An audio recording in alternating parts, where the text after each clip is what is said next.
અમદાવાદની ખ્યાતિ હોસ્પિટલ કે જ્યાં ક્રાઇમ બ્રાન્ચે દરોડા પાડ્યા છે, ક્રાઇમ બ્રાન્ચ તપાસનો ધમધમાટ ચલાવી રહી છે.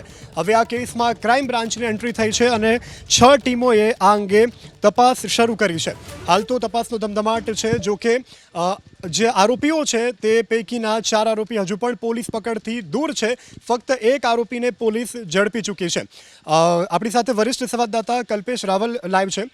કલ્પેશ, આટલા દિવસ વીત્યા, પોલીસ ફક્ત વાતો કરી રહી છે, આરોપીઓ હજુ પણ પોલીસ પકડથી દૂર, ત્યારે ક્રાઇમ બ્રાન્ચની એન્ટ્રી. કામગીરીની વાત કરવામાં આવે તો અત્યારે જે માહિતી મળી રહી છે પ્રમાણે ક્રાઇમ બ્રાન્ચની 6 જે ટીમો છે એમણે આ ખ્યાતિ હોસ્પિટલ કાંડ મામલે દરોડા પાડ્યા હતા. ખ્યાતિ હોસ્પિટલની જે જગ્યાઓ છે ત્યાં પણ તપાસ કરવામાં આવી હતી. ન માત્ર પોલીસ પરંતુ મેડિકલ એક્સપર્ટ્સ એટલે કે કેટલાક નિષ્ણાત ડૉક્ટરો પણ હતા અને સાથે સાથે PMJY યોજના અને સાથે જે કેટલાક અભ્યાસુ લોકો હતા તેમને પણ સાથે રાખવામાં આવી હતી. આ ટીમે જે અત્યારે માહિતી મળી છે એ પ્રમાણે કેટલાક ઇલેક્ટ્રોનિક એવિડન્સ પણ તેમને મળેલા છે, કેટલાક દસ્તાવેજ અને મહત્ત્વની ફાઇલો પણ મળેલી છે.